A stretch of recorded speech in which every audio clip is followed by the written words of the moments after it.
लेकिन चलिए अब बात करते हैं आज के स्वदेश हीरो की। कोयला, जिसके बिना देश की ऊर्जा की कल्पना मुश्किल है, और इस कल्पना को पूरा करता है कोल इंडिया, जो कि दुनिया की सबसे बड़ी कोयला माइनिंग कंपनी है और साथ ही देश की महारत्न कंपनी भी। कोल इंडिया ने कैसे अपना सफर तय किया, जानते हैं कोल इंडिया की कहानी में।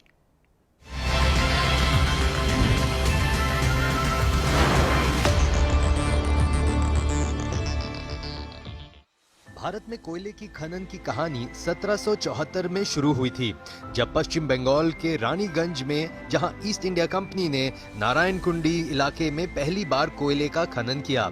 लेकिन उस दौर में मांग ना के बराबर थी, तो ये उद्योग परवान नहीं चढ़ पाया। वक्त गुजरा और 1853 में जब भाप से चलने वाला रेल इंजन बना, तो कोयले की खपत भी बढ़ी और प्रोडक्शन भी। लेकिन आजादी के बाद भारत में कोयला ऊर्जा की सबसे बड़ा जरिया बन गया, और इसी ऊर्जा के मकसद को पूरा करने के लिए भारत सरकार ने साल 1973 में कोयला खदानों के राष्ट्रीयकरण किया और फिर उनका कंट्रोल करने के लिए नवंबर 1975 को कोल इंडिया का गठन किया। उस दौर में ये कंपनी 79 मिलियन टन कोयले का उत्पादन करती थी और आज 600 मिलियन टन से ज्यादा का कोयला उत्पादन कर दुनिया की सबसे बड़ी कोयला खनन कंपनी है। कोल इंडिया देश के 8 राज्यों में फैली है, जहां इसके 85 खनन क्षेत्र है।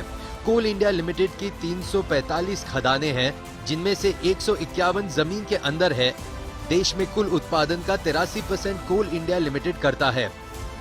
आज भारत कोयले के उत्पादन और खपत के मामले में चीन के बाद दूसरे नंबर पर है। यही वजह है कि भारत सरकार ने 11 अप्रैल 2011 को कोल इंडिया लिमिटेड को महारत्न का दर्जा दिया। इससे पहले 23 अक्टूबर 2008 को कोल इंडिया को नवरत्न कंपनी घोषित किया गया था।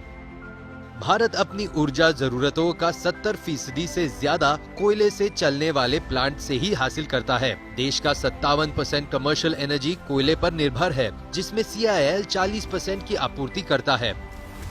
अब जल्द ही कोल इंडिया नई ऊर्जा में भी कदम रख चुकी है। इसमें सौर, पवन, small hydro, biomass, geothermal, hydrogen, tidal शामिल है, जिसको लेकर CIL ने गुजरात ऊर्जा विकास निगम लिमिटेड के जरिए से 100 मेगावाट सौर ऊर्जा परियोजना हासिल कर अपनी पहली वाणिज्यिक सौर परियोजना प्राप्त की है। 2,59,000 से ज्यादा कर्मचारियों वाली कोल इंडिया का मार्केट कैपिटल 95,000 करोड़ से ज्यादा है। साल 2024 तक कोल इंडिया का टारगेट कोयला उत्पादन को 1 बिलियन टन तक पहुंचाने का है, जिसके लिए कंपनी हर साल 289.4 मिलियन टन की क्षमता वाली 49 परियोजनाओं को शुरू करने जा रही है। कोल इंडिया की खास बात ये है कि ये पर्यावरण का खास ख्याल रखती है।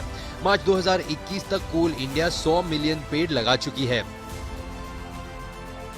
इसलिए भारत सरकार की नवरत्न और महारत्न कंपनियों में शुमार कोल इंडिया को चुना है हमने आज का स्वदेश हीरो।